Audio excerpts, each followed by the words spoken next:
Ke. Assalamualaikum warahmatullahi wabarakatuh. Selamat pagi, salam sejahtera untuk kita semua. Kami dari kelompok 6 pada mata kuliah pemahaman tentang peserta didik dengan saya sendiri sebagai moderator Nita Sulistia, kemudian anggota kelompok saya dengan Rima Trisna Anggraini, kemudian ada Husanah Adri Utami dan Erni Puji Lestari. Kami di sini akan memaparkan penjelasan mengenai materi mewujudkan keberhasilan di kelas, memahami dan mengaplikasikan teori belajar. Dengan pemaparan pertama akan dijelaskan oleh Rima Trisna Anggraini mengenai bagaimana rencana meningkatkan motivasi pada seorang siswa yang memiliki kemampuan dan keinginan yang rendah untuk sukses pada kedepannya. Kemudian kepada saudari Rima Trisna Anggraini saya persilahkan. Sebelumnya terima kasih atas kesempatan yang telah diberikan. Saya akan memaparkan mengenai bagaimana rencana meningkatkan motivasi pada seorang siswa yang memiliki kemampuan dan keinginan yang rendah untuk sukses kepadanya. Saya selaku Rima Trisna Anggraini akan menjelaskan bagaimana meningkatkan motivasi belajar itu. Nah, sebelumnya saya pernah mengajar di lembaga SMP yang bernaungan pondok pesantren. Nah, ada salah satu murid saya itu mengalami kasus yang sama seperti Tania, bahwa dia kurang termotivasi dalam belajarnya. Nah, saya sebutkan siswa B ini duduk di kelas 7 dan ini juga masih termasuk baru dan menjadi siswa sekaligus santri. Setelah saya amati beberapa kali pertemuan, siswa B ini sikap belajarnya berbeda dengan siswa yang lainnya, seperti pemalu, pendiam, murung, tidak ada semangat untuk mengikuti pelajarannya. Nah, bagaimana saya menyikapi kasus siswa seperti ini dengan melalui pendekatan yang khusus, mengenali, memahami apa penyebab latar belakang yang dia alami. Nah, ternyata masalahnya dia mengalami masalah keluarga, yaitu broken home. Dia merasa tidak ada yang peduli. Nah, maka dari itu saya sebisa mungkin menjadi fasilitator atau motivasi, menjadi tempat curhatnya. Nah, karena dalam fase ini siswa mengalami perubahan emosional dari anak-anak ke remaja. Hal itu dapat mempengaruhi sikap siswa saat belajar. Nah, menurut kelompok kami, bagaimana langkah-langkah meningkatkan motivasi belajar siswa tersebut? Yang pertama, dengan memotivasi, menjadi fasilitator tempat curhat, membimbing, memberikan arahan penguatan yang positif. Nah, yang kedua, menciptakan suasana belajar yang menyenangkan. Contohnya saat saya mengajar di lembaga SMP yang bernaungan pondok, di sana kurang dalam menerima pembelajaran yang berbasis teknologi.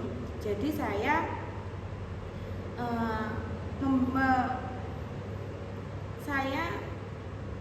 menjadi peluang untuk mengajar dengan metode yang berbasis teknologi, seperti saya mengajar dan memberikan materi tertentu dengan video pembelajaran, film sejarah, seperti itu. Dengan itu, siswa menjadi tertarik dan senang belajarnya. Dan yang ketiga adalah pemilihan metode pembelajaran yang tepat. Yang keempat, memberikan reward atau pujian kepada siswa. Nah, setiap anak itu memiliki keunikan yang berbeda-beda. Jadi perubahan tidak akan terjadi secara instan.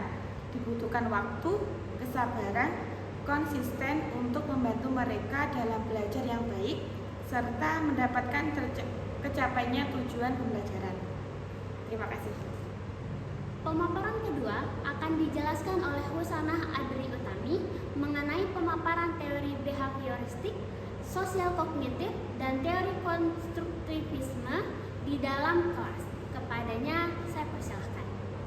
Baik, saya selaku Husanah Adri Utami akan menjelaskan mengenai pemaparan behavioristik yang menurut kelompok kami teori ini bisa menggunakan cara mengajar, yaitu saat suatu subbab berakhir kami sebagai guru menjelaskan bahwa akan ada kuis dadakan yang nantinya menanyakan atau memberikan tes pada siswa mengenai bab yang telah dijelaskan sebelumnya agar anak dapat termotivasi untuk mau belajar. Setelah itu anak-anak yang ditanya akan diberikan poin plus apabila berhasil menjawab post tes tersebut dan mendapatkan peringatan ketika tidak dapat menjawab post tes yang telah diberikan.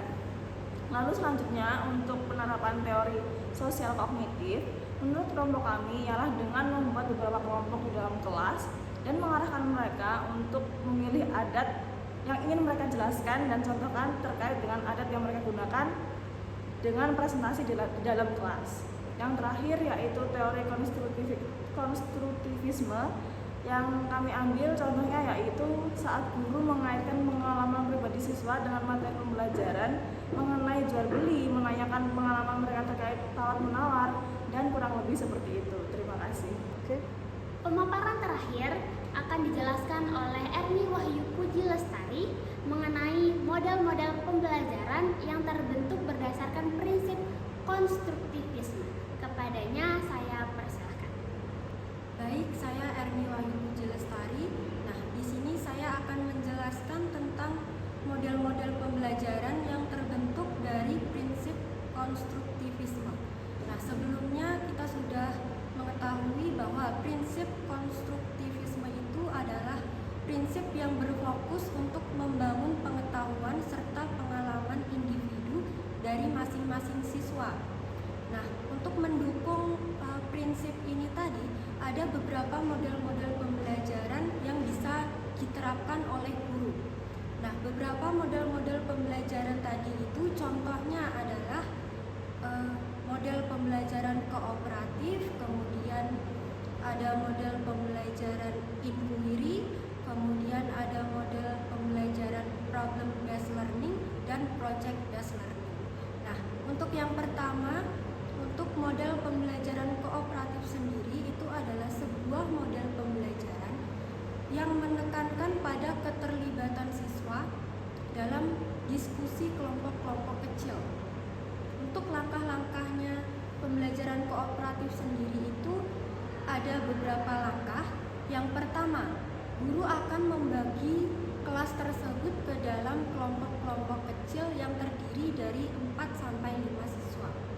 Nah, setelah itu, guru akan memberikan awalan terlebih dahulu berupa ulasan materi yang akan dibahas. Baru setelah itu, guru akan membagi submateri kepada setiap kelompok. Nah, setelah dibagi submateri tadi, setiap kelompok tadi akan diberi waktu untuk berdiskusi. Nah, setelah diskusi, baru setiap perwakilan dari masing-masing kelompok akan mempresentasikan hasil diskusi mereka ke depan kelas. Nah, untuk kelompok yang lain, mereka diberi kesempatan untuk saling bertanya dan memberikan pendapat mereka terhadap kelompok yang sedang presentasi tadi. Nah, yang terakhir adalah yang kedua adalah model pembelajaran inquiry. Model ini menekankan pada aktivitas siswa dalam mencari dan menemukan jawaban sendiri atas suatu pertanyaan yang sedang dibahas. Jadi di sini siswa dapat membangun kemampuan berpikir kritisnya. Kemudian setelah itu ada model pembelajaran problem based learning. Sesuai namanya, model problem based learning ini adalah model pembelajaran yang berbasis pada masalah. Sehingga di sini siswa diminta untuk mencari sebuah solusi atas suatu kasus atau masalah yang sedang dibahas tadi. Kemudian yang terakhir ada model pembelajaran project based learning. Nah, berbeda dari problem based learning tadi, untuk project based learning itu adalah model pembelajaran yang berbasis pada proyek sebagai sarana pembelajarannya. Jadi di sini siswa diminta untuk membuat sebuah proyek, kemudian siswa tersebut diharapkan dapat membangun dan pengetahuannya melalui pembuatan proyek tadi. Model-model yang saya jelaskan tadi pada intinya itu berbasis atau menitik beratkan pada keterlibatan siswa. Jadi di sini siswa itu dimungkinkan untuk membangun pengetahuan serta pengalamannya sendiri melalui diskusi-diskusi yang disetting melalui